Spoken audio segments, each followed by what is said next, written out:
In the very beginning, he would say, "I'm staying here forever," right? Well, and you also wonder, like, there's all kinds of unique families now. How are other kids going to be with him? He already has autism, right? In the beginning, it was tough for school. Is it going to be an issue? Right.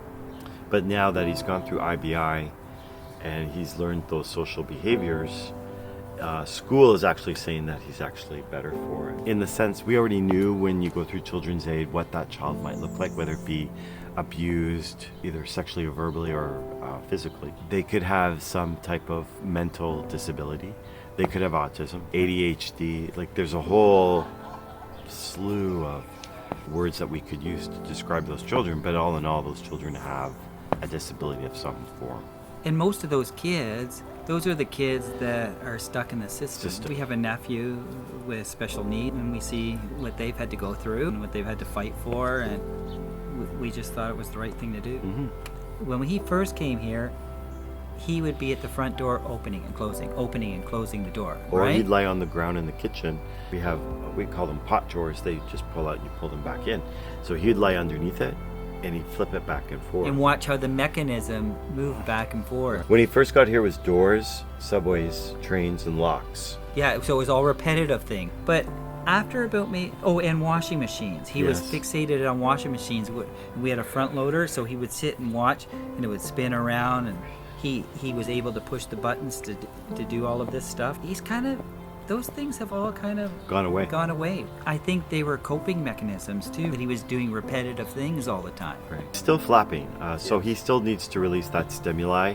So when we're in public, he claps, but when he's in his house, he flaps. Yeah. So he'll flap. Or he'll go like this on or his he'll chest, rub his right? chest. Yeah. But he does things on his own, like he can go to the washroom on his own, wash his hands on his own. I cut him his fingernails on his own the other day. It's like, dude, don't cut it too short. He goes, I'm fine. And he cut them fine. He's very independent. Like sometimes he wants to do things on his own, and he's kind of has a mind of his own. And that's when we see the temper flare. Yeah. Is when we intervene on the independence part of him, he gets really mad.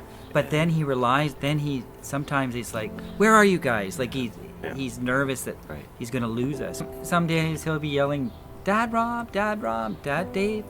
You know, like, it just came one day, like he said, can I call you Dad D and Dad R? It just depends on the day. Or he'll call us by our name, right? By Robert Day. Yeah. Which is fine. With his grandparents and his aunts, now he's starting to figure out who they are. Right. My dad, can I call you Grandpa or Papa? Or the same with Robert's parents too. That's what we try to do for Owen, is every year try and make a positive memory. He came with a life book. All kids come with a life book that are adopted. And so we didn't fill it up after he came, but we started a kind of a new one. It's more of a photo album. But we try and do some of the things that we did with him as kids, like go for the bike rides and try and keep technology away, in the sense of I'm not on my phone. So that quality time is just with Owen. If that's one piece of advice, they want technology. They want technology, right? And it's great, and especially for autistic kids, they like their iPads and stuff like that. But if you're with them, especially with Owen, he'll say, "Put that away," because he does want that one-on-one time. So if that's a piece of advice I can give adopted parents, is get off your phone. He brings a dynamic to us in the sense of he makes us unselfish about a lot of things. We're still able to do some of the things that we want to do, although we really haven't been out a date in a year. But you go through those. You go through those stages of, and it's also hard. Like I remember once we were in the car, he wasn't with us. He was actually being babysat that day, and I go, "It's weird not having him in the back seat of the car." When we were out, right? Like you were wondering, well, is he going to be okay?